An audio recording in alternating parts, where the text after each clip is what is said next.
This is the Awkward Mind podcast. I'm Yuri Nair. My guest today is Dr. John Schaman.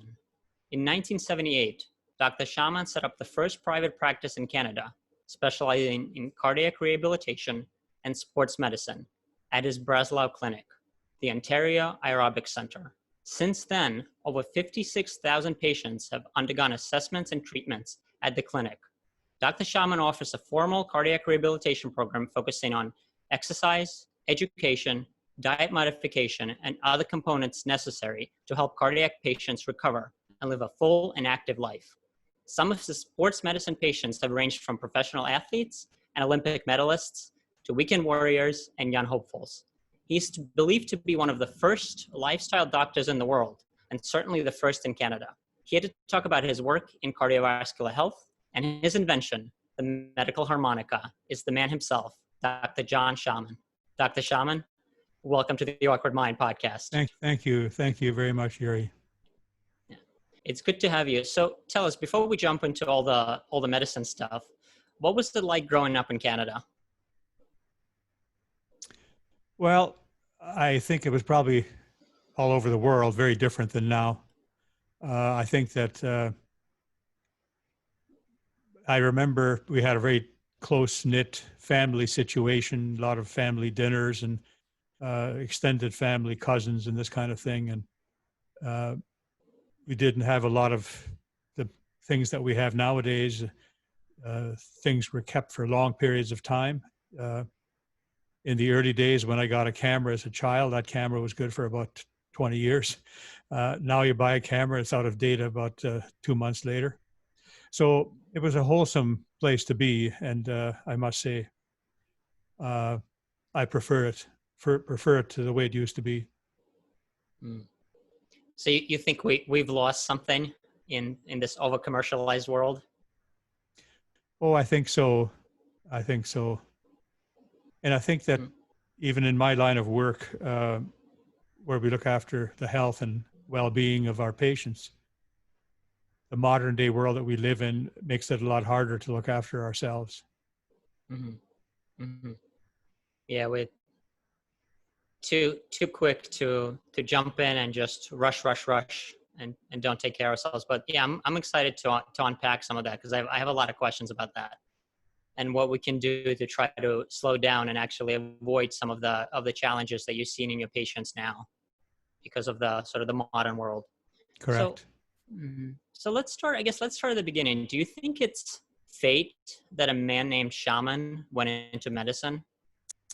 Well, you know what? I was already in medical practice for several years when a patient brought it up to me and he said, you've got a strange name for a doctor. And I said, what do you mean? Well, it's kind of like saying doctor. And at that point, I realized what he was talking about. And now I kind of feel it's kind of cool. Yeah, it's maybe meant to be, but you didn't even realize it. That's right. Someone was sending you a sign. So, yes. I guess let's jump right into it, because I was very fascinated to read some of the literature and to learn how you got into cardiovascular health and then focused on the lungs. So I know you worked for years on the heart first and trying to get it younger, which I didn't even realize that that's an option. So can you talk a little bit about that? How do we can actually make a heart younger than it actually is? Well, I think an important concept is aging, and we could look at aging in a number of ways. And certainly we all use aging in two ways. One is how many candles are on your cake, which is a chronological age. And the second one is how you look in the mirror. And as we get older, we look and see gray hairs and wrinkles and, both men and women, but women maybe even more so, are looking and worrying about their aging appearance. But the most important concept regarding aging is something totally different than that. And it has to do with function. If you're 85 and you're functioning at a 59-year-old level, and I see these patients, I can test for that function, then you're not really 85, because your body doesn't know how many candles are on your cake. Your body knows what age you're operating at, always as you go on and carry out with your day, it feels your age. Now that can relate really to all the different organ systems in the body. Now the one that I have most experience with, two of them I have a lot of experience with. One is the cardiovascular system and the heart, of course, having gone into cardiac rehabilitation. And the other one is, having been in sports medicine all these years, is the musculoskeletal system. And we see patients, I see patients, and we see others out there that you might see them that don't look much older than you, but they're limping and using canes and whatever else because they've got arthritis or who knows what. So aging really is a functional thing that's most important.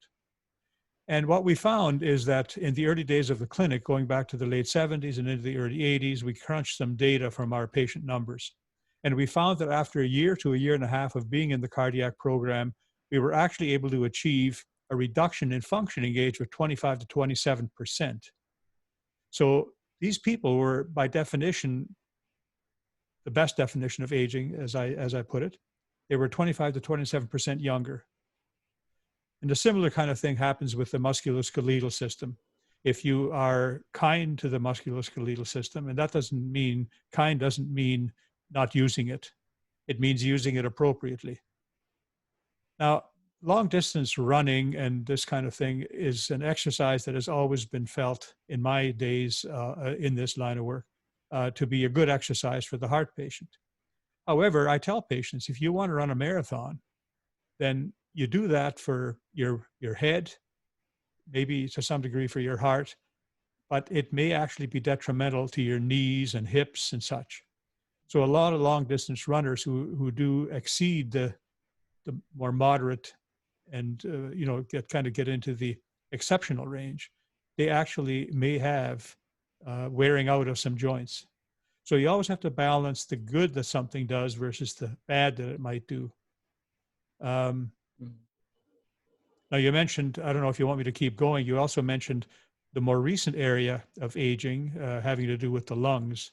Did you want me to get into that? So before we get into the lungs, because it's actually interesting, and I want to try to tie it in with the running, because I actually had a gentleman on earlier today. He is 83 years old, young, and he's been running for over 70 years. And wow. He still runs every day. So I think he can attest, because to me, he doesn't look a day over 60. So I think he can attest to a lot of what you're saying. Right. So I bet his functional age is a lot less than 83. I don't know if you've got a question for me about people in that age group that you're more or less targeting, the 30s. If you do, I'll be quiet for now. If not, I want to say something about it. Please, yeah, we can get into it. This is a free-flowing conversation, so okay. Absolutely. Well, I wanted to get a chance to talk about this.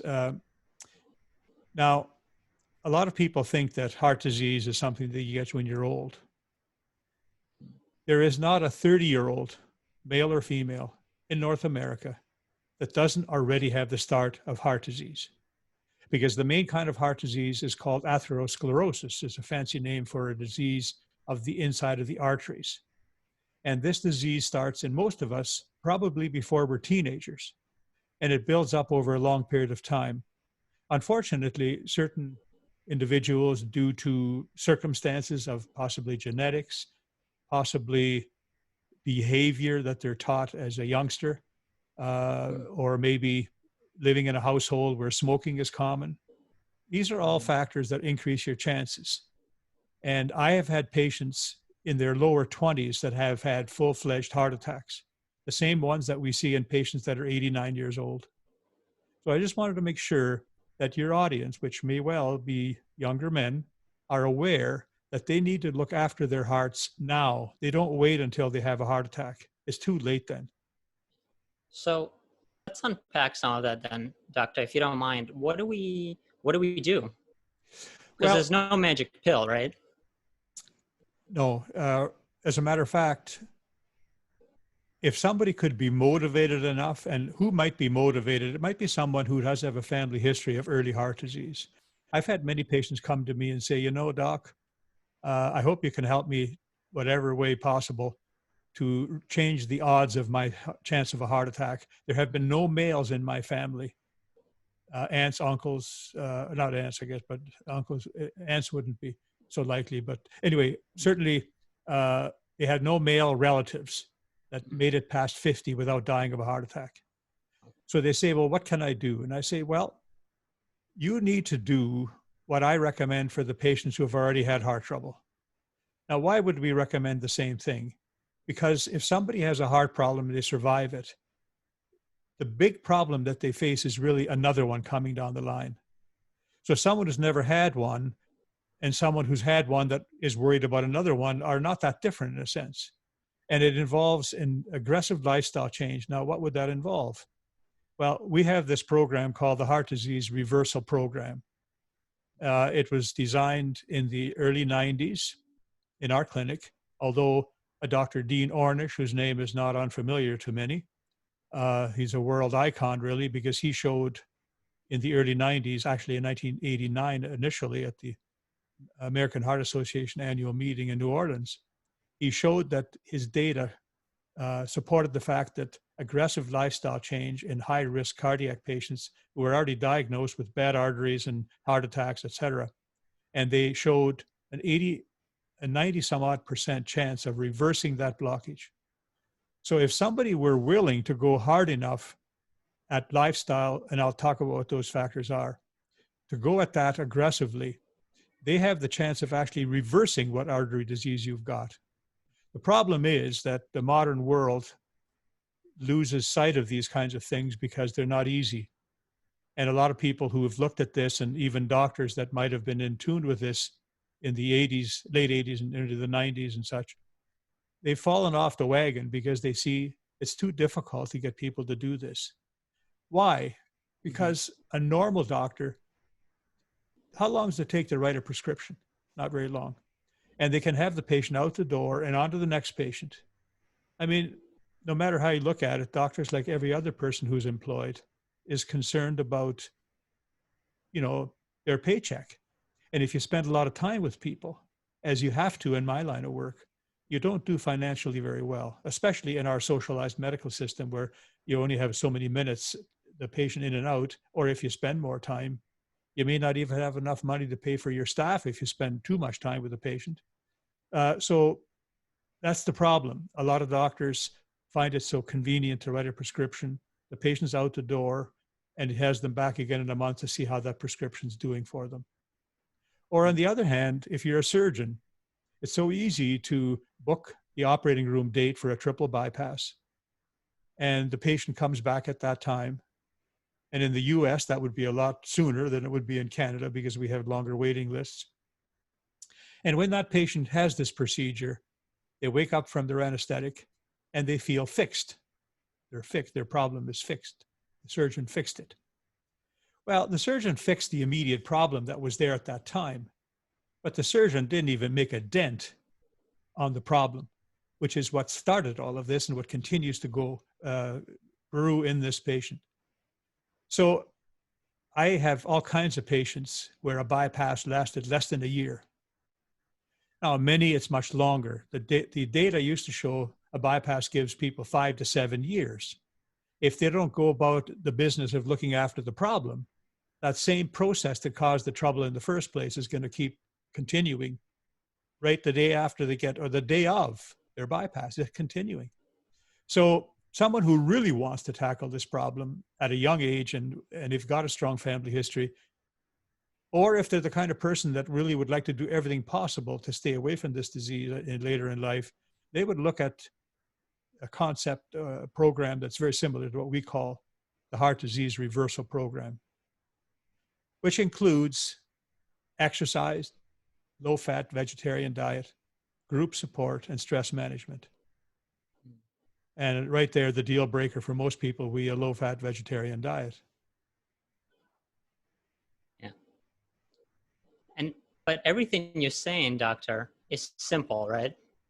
It's just, but you also hit on it's not easy. So what is it about a fast-paced world that makes us seek out treatments that are just instant gratification and we're not willing to put in the work?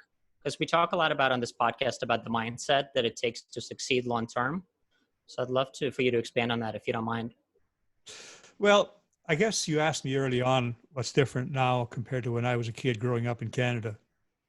And one of the things is that I remember when the first drive-in restaurants showed up in town. Now, you may think I was born in the 1800s, but in my lifetime, there were no drive-in restaurants when I was a child.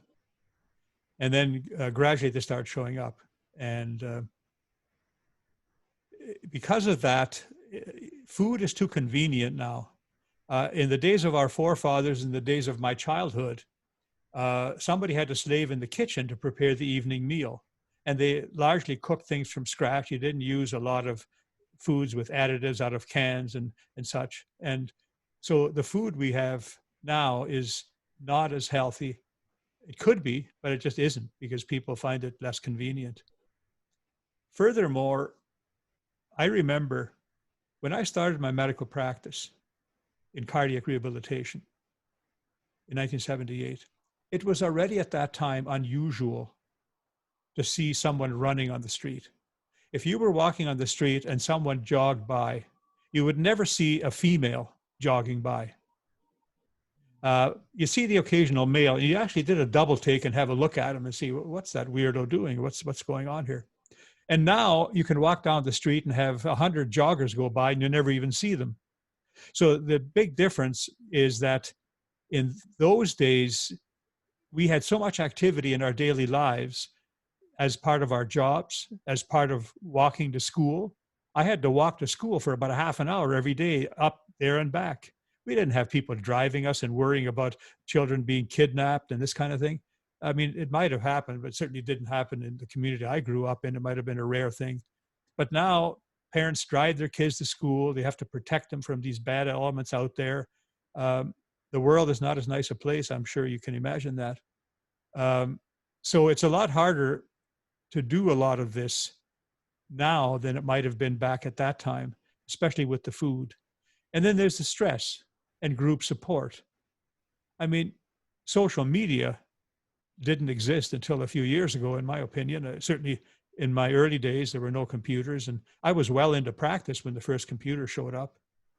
And at that time, the connection we had with our friends was more significant. Now, many of us have all kinds of friends, but they're on Facebook and they've never met them. So it's a different world. Mm-hmm. So do you think that our biology hasn't really caught up to the new world we created for ourselves? Like, we've put in too many conveniences and the human body is just not set up. We need the occasional stress and the occasional work. And we're just not doing enough of that. Well, we all need the type of stress that we call exercise stress, physical stress, to maintain our bone strength and our muscles and all of that. Certainly we need that, and we're not getting that. And nowadays, the best exercise that kids get now is a lot of exercise, but it only exercises their thumbs on their phones. Whereas we were outdoors, after school, we went out and tossed a baseball and a football around. We ran as fast as we could. We had a lot of activities. And nowadays, children are sheltered. I mean, we used to climb trees, and I don't remember anybody dying. And now you're not allowed to climb a tree, or you're not allowed to have playground equipment with all the different features that we used to have because they were dangerous. You know, it's a different world. Yeah. I guess we've gotten soft in all the wrong places. I suppose that's a good way to put it. Mm-hmm. Yeah, I gotcha. So, Doctor, you talked a little bit about the incentives that are unfortunately set up in the medical field to really, for the doctor to get, well, I don't want to say get rid of the patient, but to process the patient, maybe a way to put it, as quickly as possible. And so, but I know your approach is very different, and that's where some of the lifestyle medicine, or the other term I've heard is functional medicine, used. So what advice would you have for the powers that be to create the kinds of incentives that would focus on the patient rather than the disease, and, just writing that prescription and moving on to the next patient? Well, I would like to do a major program of education in this regard. The problem is twofold. The patient wants the easy way out. The doctor wants the easy way out. And the easy way out is not the right way if you want to stay healthy and kind of in control of your future with regards to your body. And the easy way out is so easy. For example, I spend a lot of time with patients counseling them. And there were actually 3 lady heart surgeons in Southern Ontario. Our 3 bigger cities here that have medical schools and bigger centers are Toronto, Hamilton, and London. And each of these cities had a lady heart surgeon. It might be coincidental, I don't know if it was or not, that started referring heart surgery patients to me before their bypasses were done. And they were one in each of the 3 cities. And it seemed peculiar to me because surgeons don't normally think that way. The only solution to the patient's problem is the surgical knife, the scalpel, for surgeons. Pretty much, I don't think I'm exaggerating.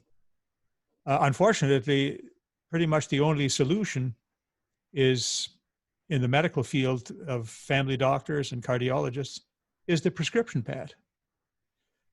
So I have really tried to change that in my practice. But what's peculiar is that how I got into this field. I was going to be a cardiologist, and I was on top of the world when I got admitted into the cardiology training residency program at Toronto General Hospital, which was one of the most sought after training places for many medical endeavors, but particularly cardiology. And I had a spot. And then as I was ready to start that in a few weeks, I was invited to go to a medical conference in the city of Toronto by my internship hospital to bring information back to the hospital about this new field, because no one knew what it was. No one knew what cardiac rehabilitation was, because up until that time, heart patients were largely cripples.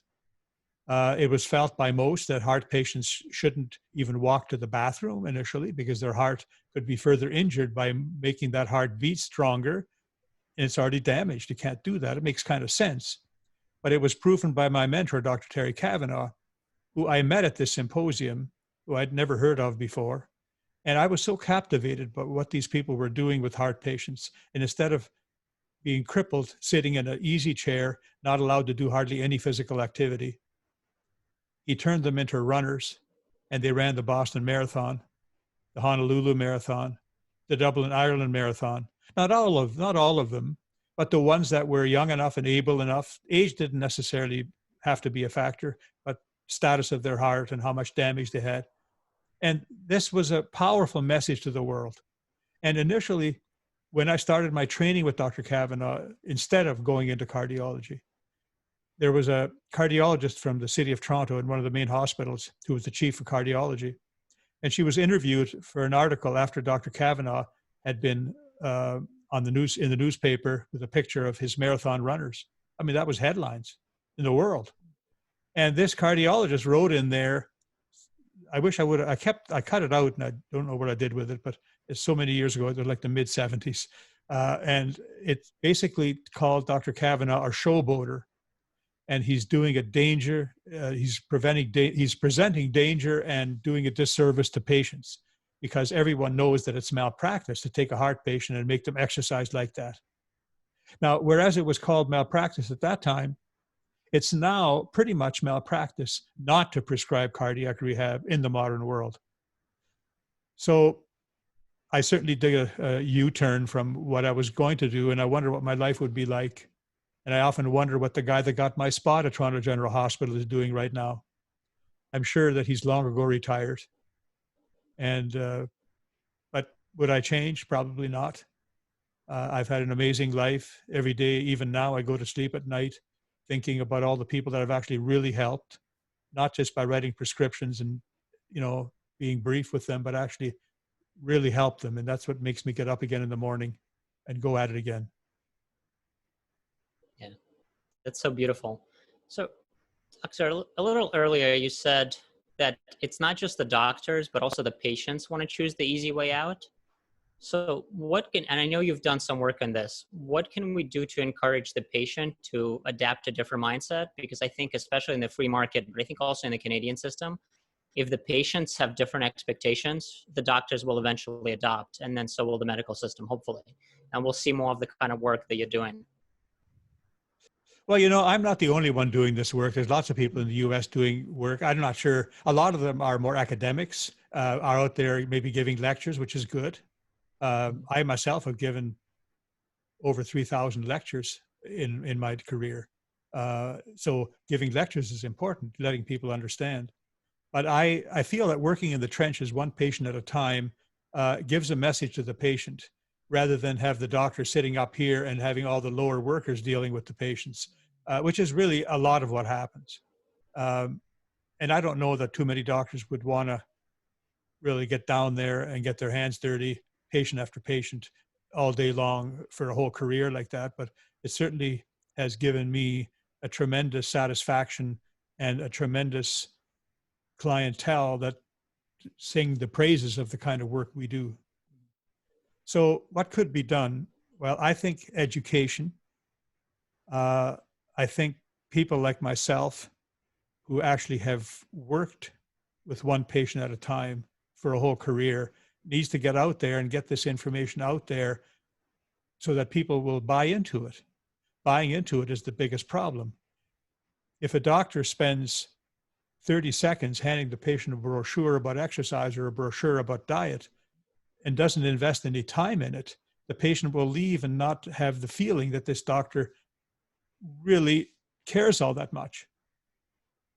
But if the doctor spends all kinds of time, and I've had patients that I've spent the time with where it didn't turn out the way I wanted, I started talking about those 3 lady cardiologists. And because we have a long waiting list of months for a bypass, in the US, all you need to have the money or insurance, and the bypass can be done within a few days. In Canada, we used to have months of waiting time, and especially the patients that weren't deemed to be as urgent. And these lady cardiologists, for some reason, I don't know if they collaborated with each other, but it started happening from the 3 of them. And they referred patients to me that were booked for bypasses. And they said to the patient, well, there's this doctor in your community that runs this unique program that we think is really cool. And if you want to give that a try while you're waiting for the bypass, and if it helps you and you end up not needing the bypass, that would be absolutely fantastic. It's like a plumber saying to the person, well, if we wait long enough, maybe the drip will stop on its own. But they really don't want to do that because they don't want to lose their job. And so the same might be said about cardiac surgeons. But these 3 ladies, I have great respect for them. They're all retired now. And then I would get these patients. I'd spend a lot of time and energy on them. And I remember there were cases that I might have spent 2 hours at one sitting with one patient. I booked them in at such a time where I could spend 2 hours. At the end of that, a lot of them were very, very thankful. And some were very thankful. And they actually shook my hand and hugged me and said, Doc, this has been amazing. But you know what? I might be disappointing to you, but if I go and have that surgery, you're going to put me to sleep. I'm going to wake up and my problems will be fixed. I can go and continue living the life that I've had, which is really the life that I want. So I really, really thank you. And I'm sorry I'm disappointing you, but I think I'm going to go for the surgery. And I said, well, you know what? Of course, I would have liked it better if I could have got through to you and you would have bought into this. But I understand because not everyone will buy into this very difficult program. I mean, to become vegetarian or very close to it and other restrictions in the diet and to meditate for possibly almost an hour a day and to exercise, including warm up and cool down and stretching, maybe almost another hour a day. I mean, that's a major life commitment. And you have to sell that to the patient. You can't just tell them in a matter of a few minutes. But you've sold it to enough patients where it's worth it?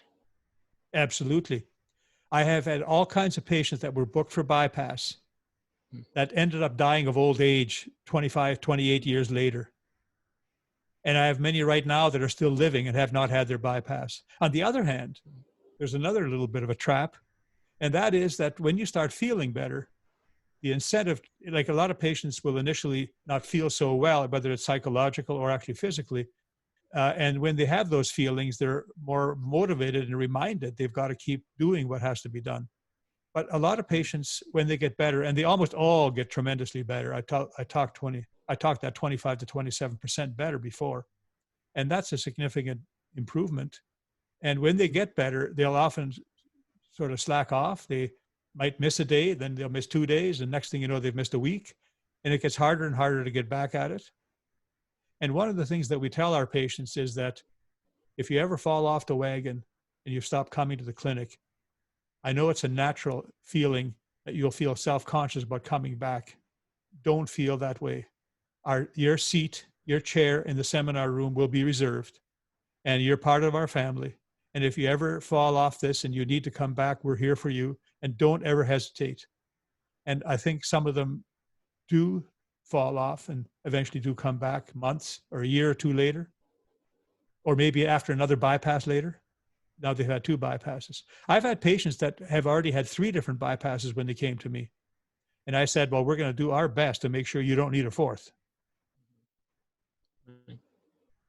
So I guess the pain is a strong incentive, right? Especially, it sounds like the byproduct of the socialized medicine in Canada, because people had to wait, was actually an advantage, because in the meantime, well, they had nothing to lose.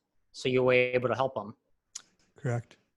Now, yeah, we have to just qualify something. I think it's important to get the message out there about heart pain. There's a concept that's really important to understand, especially young people. And I'm talking about people in their teenage years. There's people in their teenage years that already have quite a lot of artery blockage in their hearts. And before I'll give you another anecdote. In my work in sports medicine, I remember I had athletes that couldn't go to the 1980 Olympics because the Western countries boycotted the Russian Olympics in 1980. And then in 84, when they were in LA, the Eastern Bloc didn't attend. And in that early time frame, I had patients that were training for the Olympics, and I had figure skate. I had a lot of figure skaters I was probably the major figure skating medical sports medicine doctor in the country, because our region of Canada was a mecca for figure skating. They had the top coaches and all the top people were brought from the rest of the country to train in this area. So they were really disappointed when the 80 Olympics were called off. Well, one of the winners of the 80 Olympics was a Russian pair skater, two of them, obviously for pairs. And they were not dance, but the pairs skating. And after the Olympics were over, they ended up defecting and they got married. And now they're living in the US. And they were skating in Madison Square Gardens on a weekend on a show called The Ice Capades. And they had a training session in the afternoon prior to the actual ice show. And the male of the two, forget his name, Grigov, I think his name was, and his wife, his previous Olympic skating partner, were in Madison Square Garden running through a training or a dress rehearsal. And I guess he threw her up for a triple Lutz or whatever they call them all. I'm not familiar with all the names, although they used to be more so in those earlier years. And she came down and he wasn't there to catch her. And she landed on the ice and wondered what the heck happened. And she's looking and sees him lying on the ice. He's 28 years old. Now, of course, there were no defibrillators at that time. That's only a recent thing. And by the time they got people there to deal with it, he was dead. They couldn't get him back. And then they did an autopsy on him, and they showed that he already previously had a heart attack already. His father died at 39 of a heart attack. So the writing should have been on the wall. If a father dies at 39, this guy's got artery blockage. And what he had was a cardiac arrest. So that just shows that even people in their 20s can be subject to this disease. So what I think is critically important is that in the field of sports medicine, that we train our athletes to compete and to train properly. And I just want to make a couple of quick comments, and that is warm up and cool down is very important. And a warm up and a cool down are one is before exercise, one is after. But there's something else that we also do. We do stretching. A lot of people think stretching and a warm up is the same thing.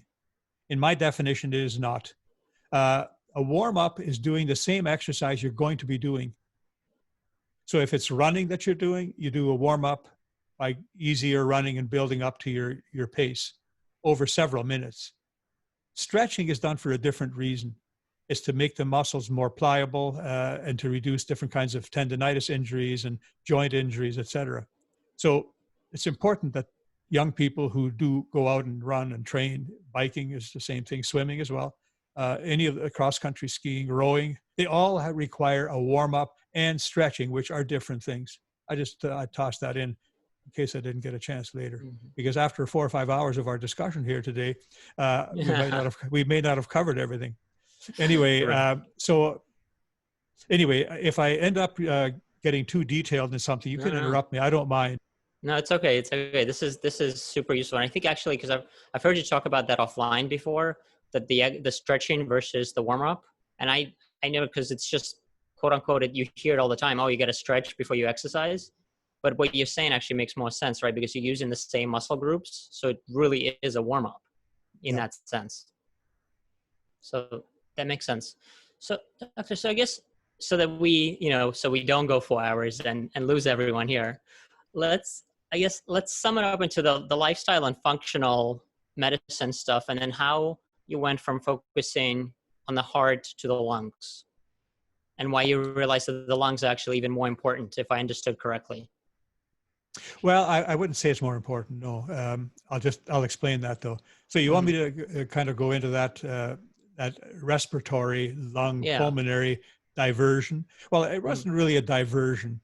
So what happened is that actually this is rather strange, because it's something that happened to me that originally prompted this. I graduated and trained and started my practice in 78. I started in 71 in training. And in 78, I started my practice. And in medical school, I can't remember exactly which year it was, probably the mid 70s or thereabouts. I was testing my lungs with my colleagues and my medical students' colleagues. And we tested each other and tested our lungs. And what was surprising, in our group of 50 in my particular physiology lab, I had the largest lung capacity. Yet I was in the middle of height in the group. There were half of them were about taller than I was, and half of them were shorter. And as you can imagine, your lungs would be sized according to your body size. So if you're really tall, you can have longer lungs, bigger lungs. It's the same way that you would have longer fingers, etc., and bigger bones and so on. So the fact that I had 6.8 liter lungs, and I was the top, and there was a 6'4" guy in my class, a nice Doctor, fellow. I'm sorry, and what's the average capacity? It depends on height, age, ethnic group, and gender. The four things that determine what your lung size should be. But let me say, for my size, that was at the upper end, and probably at the bottom end might have been 4.8 or something, up to 6.8 maybe. Depends on how small the person is. And male, female, certainly females would be slightly smaller as well. So at 6.8, I think, to put it into perspective of my cohorts, even though I was not that tall, I was the biggest set of lungs. So I always kind of lived with the idea that my lungs were indestructible, and when I die, they'll have to knock my lungs down with a hammer because they won't want to give up. So when I, in 2006, bought some new lung testing equipment in the clinic, I went in on a weekend to set it up and unbox it and test it out. And I thought, well, why don't I give it a quick test? And I tried it out, and I noticed that I was only 4.7 liters. And I used to be 6.8. It seemed like yesterday, but it was a bit more than yesterday. So I tried it again several times and tried to figure out why it wasn't working. And I thought, oh, this is obviously a lemon machine. It's defective. I got to send it back. And I literally remember vividly looking at the box, which was still lying there, and I figured, okay, it's right there. I got to send it back. So I pulled out, as a last minute thought, I pulled out our equipment that we had been using, which was calibrated and working well. And I tested myself, and it said 4.7 liters. So where did it go from 6.8 to 4.7 in such a short period of time? And I thought, there's something wrong here. And I had this sort of feeling that, sometimes you walk around with a dark cloud following you around when some bad news happens or something with your health maybe. And I had that feeling for a while. And I researched this in the databases and found out that it was actually statistically normal to lose 30% of your lung function between age 30 and 70. That's a lot of lung function to lose. Now, I already mentioned earlier when we talked about aging of the heart, I already talked about the importance of changing that functional age. So I thought, well, I wonder, can we do this also with the lungs? So I looked at all kinds of aspects of lung physiology and lung anatomy, and I didn't quite know how to approach it. I knew that, we could take up the trumpet or the tuba, or we could blow up balloons. But then I thought, well, that's not going to be so good, because the biggest, most important lung function is inbreathing. Because if you paralyze your inbreathing muscles, you're dead within a few minutes, because you won't get any oxygen in. You have brain death in 4 or 5 minutes. On the other hand, if your exhaling muscles are paralyzed, you can still be alive. Because when you breathe in, your chest expands, diaphragm drops. And then when you breathe out and you're not really using the muscles, everything collapses back enough that you could keep doing that shallow breathing that is still able to be done and still to remain alive. So what I wanted to do is to work really on the inhaling muscles, which don't get a lot of exercise. Your exhaling muscles get exercise all the time. Mine are getting a great workout right now, talking. And when you sing in the shower, and I think you look like a shower singer, you're exercising your exhaling muscles. And when you blow up balloons or blow out candles, all of those things work on the exhaling muscles, but none of them work on the inhaling muscles. So I came across the idea of the harmonica, the only instrument in the world that actually makes sound when inhaling, but I didn't know anything about it. So I went and took some jam camp training programs online. I went away to take them, and I fell in love with the instrument. And then when I started the program, it was called HELP, Harmonica Exercise for Lung Program, HELP. And we started with a normal, inexpensive, most common type of harmonica out there called the key of C diatonic harmonica. And it involves playing melodies and such. And we started with that. Well, after about a year, I was really disappointed. I wasn't measuring the physiological benefit. I wasn't measuring the physiological challenge that I was hoping for. So I was almost ready to give it up when one of my instructors, who I had met a few times in training, wanted to know how I was doing with my study. And I told him, and he said, well, maybe you should try multiple note playing, like train exercises where you play multiple notes. So I did that. And we then took that harmonica and started doing multiple note playing. I invented something called chordal jamming. Any musicians understand that chords are combinations of notes. On a guitar, you're holding several strings. On a piano, you're hitting multiple notes, and that gives you a chord. And that is often accompaniment kind of playing. So I started using the harmonicas that we had as an accompaniment instrument. And it worked okay. I had the opportunity of giving a presentation at a harmonica festival in Germany. And the CEO of the harmonica factory that I was buying harmonicas from was present. And he came up to me afterwards and said, I complained about the harmonica, which I hadn't done, to my knowledge.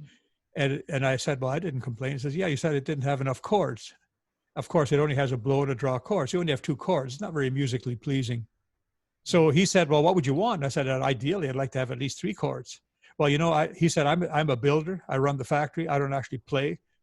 You design what you would want, and I'll try my best to make it happen. So I invented the first medical harmonica in the world, which is actually, I still feel I don't deserve it, because it's actually an extremely valuable musical instrument. It plays 8 chords. It's the same size as a regular diatonic. It's too bad I forgot to bring one.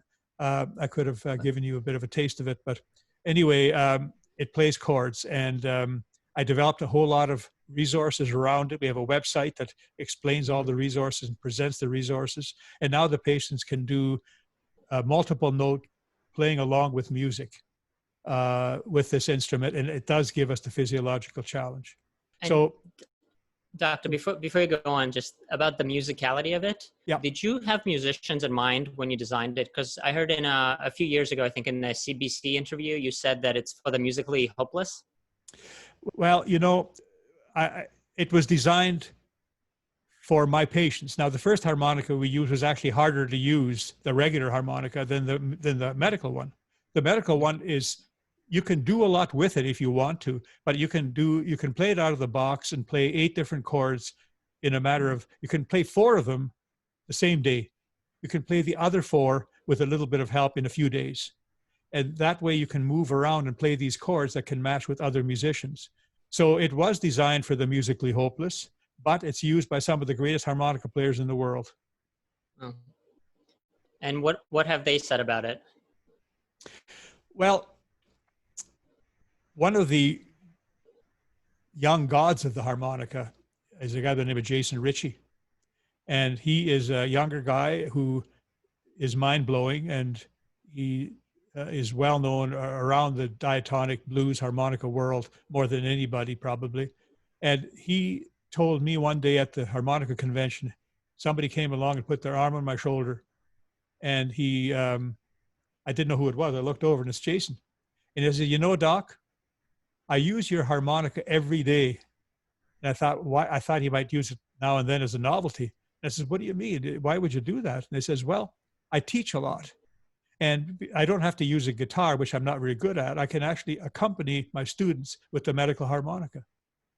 And then another very famous harmonica player by the name of Charlie Musselwhite, he's a senior citizen in the harmonica world, but grew up in the days of the original Little Walter, Big Walter Horton, Sonny Boy Williams, and all these gods of the harmonica world. Mm-hmm. And he came to the harmonica convention and was looking at the new harmonicas and asked about mine, and I gave him one. And next morning, he came around again from beside me and put his arm on my shoulder, and he said, "You know, Doc, that harmonica, I grabbed it this morning when I woke up. I played it for about 25 minutes lying in bed, and I was so enthralled by it that I think it's absolutely fantastic. First of all, it can be used for stress management because it has these deep, rich overtones. I've lectured at the American Music Therapy annual meeting in Atlanta several years ago, and also the Great Lakes chapter. That was the international one, the Great Lakes chapter, where like there are thousands of music therapists. And they tell me that this medical harmonica is one of the most overtone-rich instruments in the world. I found out that overtones, I understand that they're when 2 notes combine and create another frequency that enriches the sound. That's my definition. It works for me. They told me it was so overtone rich, which means they told me that it's really good for stress management.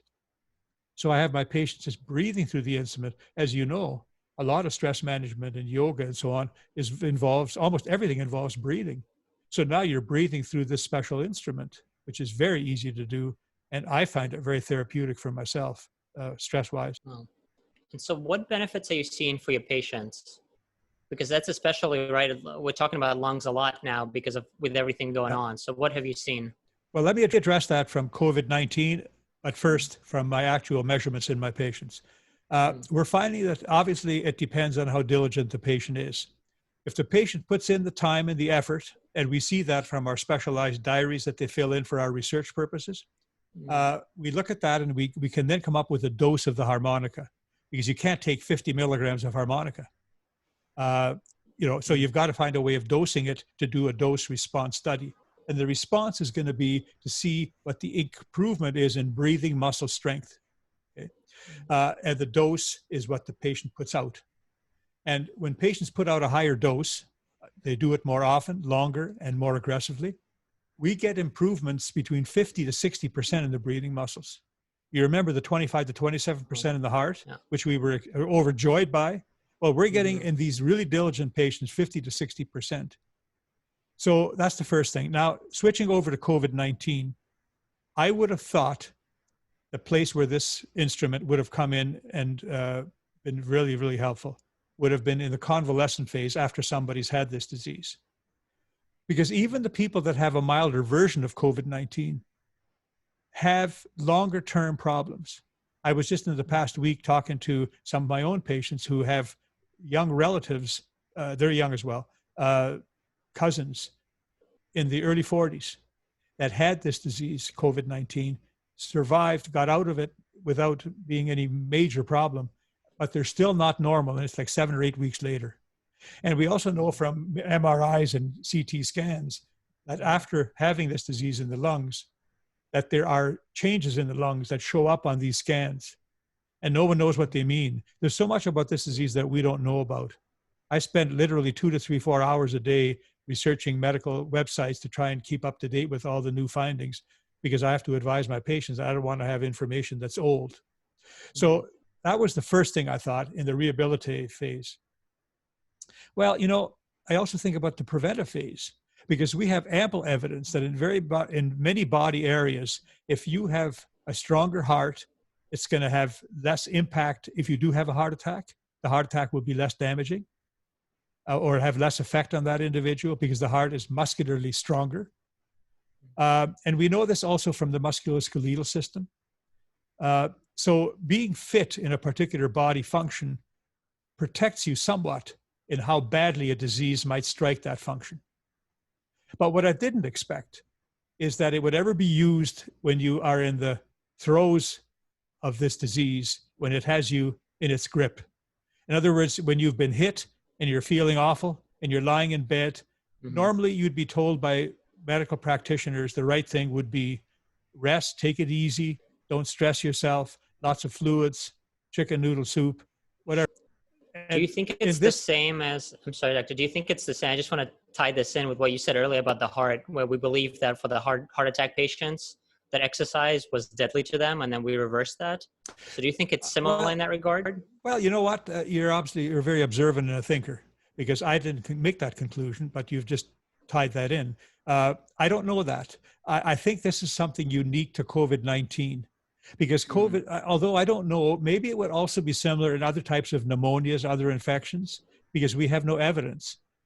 And I don't think anyone would ever have thought of taking somebody who's lying in bed, deathly ill with pneumonia, and telling him to blow the harmonica really, really hard. I don't think anybody would have told him to do that. So you've got me thinking now. One thinker to another. Thank you. You're making me think about how this might play out with other potential lung problems. I do know that pulmonary rehabilitation or lung rehab is a mainstay of COPD, chronic obstructive pulmonary disease. It's also a main exercise or therapy in asthmatics and many other kinds of fibrotic diseases of the lungs and virtually all diseases of the lungs. It's just that having it used when you're acutely ill would not have been something I would have anticipated. So why do I know about this? Well, because there were several very visible people. One of them is a talk show host that got this disease and was broadcasting, I believe, on CNN. I forgot his name, actually. I don't watch any television. I better start watching podcasts, though, so I can catch up on these things. But basically, he swore that it was heavy breathing that had been recommended for somebody from England. I guess these people had corresponded with each other. And the lady that wrote the Harry Potter series, I forget her name now, she apparently found the same. Rowling, sure. That's the one. Apparently she had the same thing.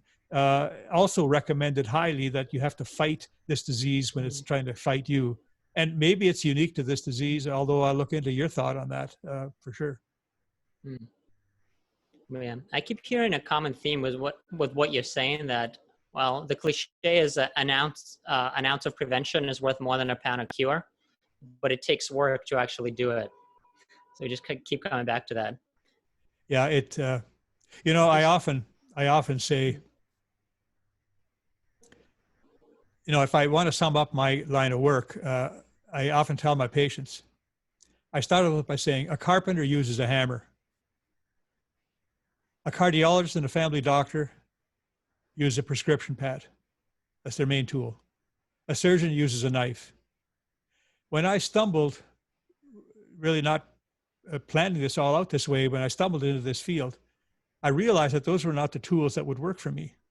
And my main tool is trying to change people and how they live and how they think about the world and how they react to the world.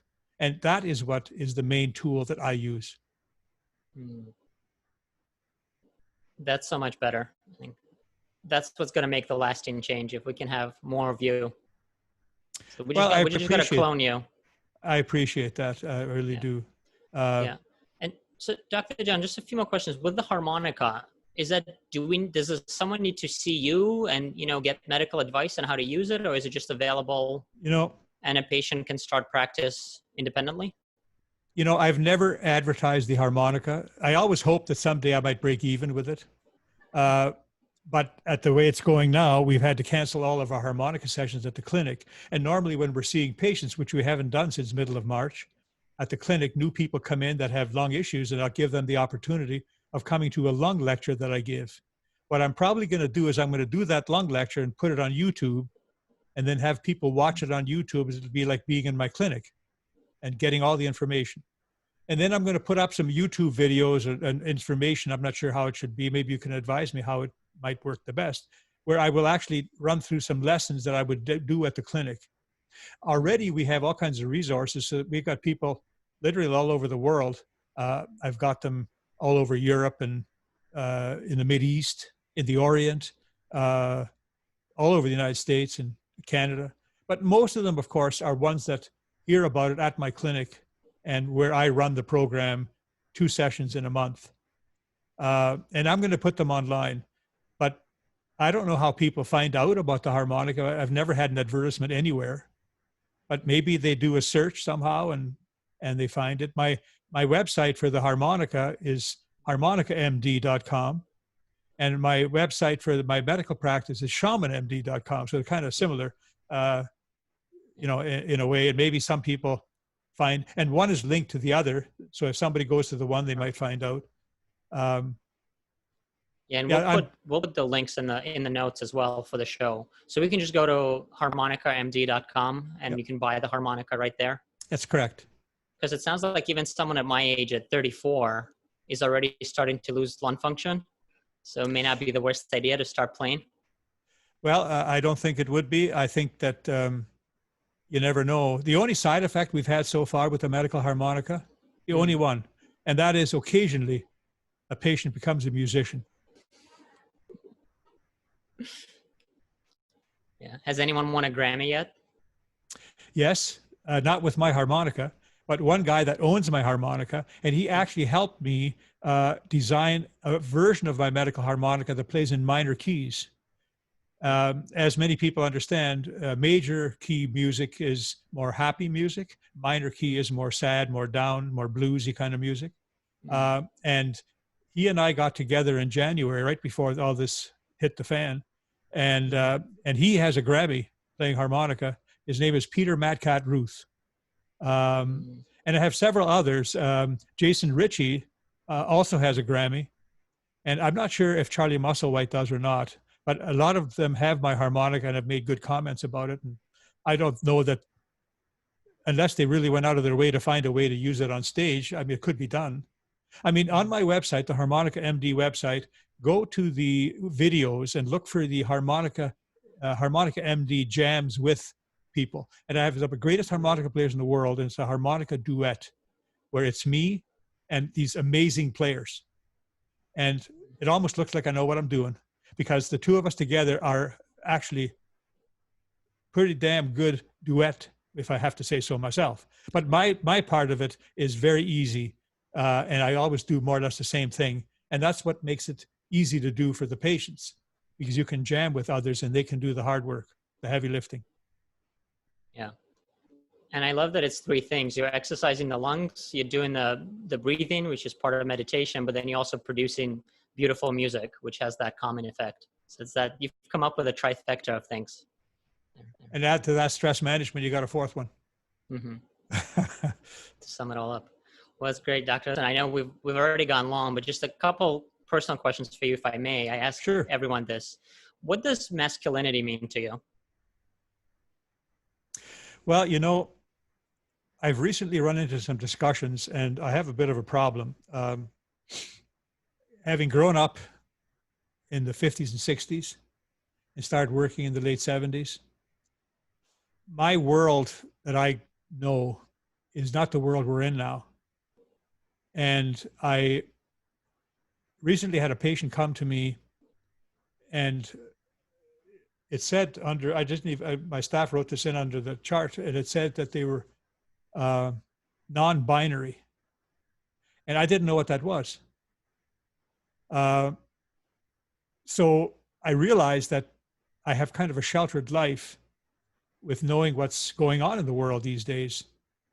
And one thing that I do, being a sports medicine doctor, I feel that's very wrong, is to allow females that previously used to be males to compete against females that were born females. Now, I'm probably using inappropriate language here because I'm not sure you're allowed to talk about these terminologies, but I'm just not knowledgeable enough to not do damage here. So I don't want to say too much that maybe would be taken by some as being insensitive. No, I understand that. That's fair enough. But I'm just curious, more of from a personal perspective. What does being male mean to you? The reason I like to ask my guests that is because masculinity has this negative connotation now in society, and I think a lot of it is maybe swung in the wrong direction. Yeah, I agree with you. Yeah, I totally agree with you on that. I think that the ones that used to be on the list for jobs at the highest level, they used to always get the jobs, white men. All of a sudden, they're the enemy. And that doesn't feel right to me. Now, as it is, I have 3 daughters, and they're all doing well. And they all grew up under my domain, so to speak. And they did the work on their own, and they did very well. And I'm going to ask them sometime if they feel that somehow or other they were treated badly because of their gender. I'd be surprised if they said yes, although it may be a good conversation. Mm-hmm. Yeah, I think our world has become over tribalized, and we're put in these artificial buckets and then made to fight each other instead of looking at each other as humans and trying to build a better world, which is what I feel like you're doing in your medical practice, which I think is so much more important. So with that, Dr. John, tell us, what does success mean to you? Well, that's a difficult one because I feel in many ways I'm very unsuccessful.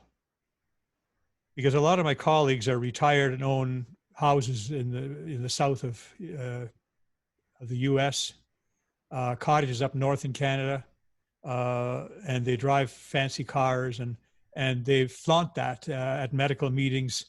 You go into a medical meeting and their car's parked in the lobby at the front, and a guard is watching it because it's such an expensive car, and their name is on the license plate, so I know whose car it is, and that doesn't turn me on. So if it's really what matters to me, I would like to be able to be financially okay if I all of a sudden couldn't work anymore. But at the same time, I feel that being able to go to bed every night and realize and remember the people that I've helped and feel good about that is invaluable to me. So I guess success, maybe I would, in my own mind, maybe what I've done is a success, but it wouldn't be from my colleagues' point of view. They'd probably call me a financial idiot. But we all have our own way of looking at things. Exactly. Well, this might give you hope. I've asked several people that question now, and not one person has said money as the answer. Could it be, however, they're conditioned not to say that? I hope you're right. I hope you're right. Maybe. And maybe, you know, the people that I've run into in the last few weeks now, I'm finding that they're unique people, different than what I thought existed in the modern world. Mm-hmm. Yeah, well, definitely. I know you've said there are a lot of challenges with the fact that we've all been distanced and having to do things over the internet, but it's also brought so many people closer together that are like-minded that it would have never met, right? This interview would have never happened if it wasn't for that.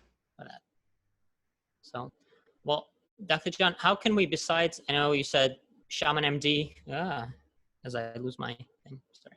I know we can connect with you on shamanmd.com, and for more information on the harmonica, it's harmonicamd.com.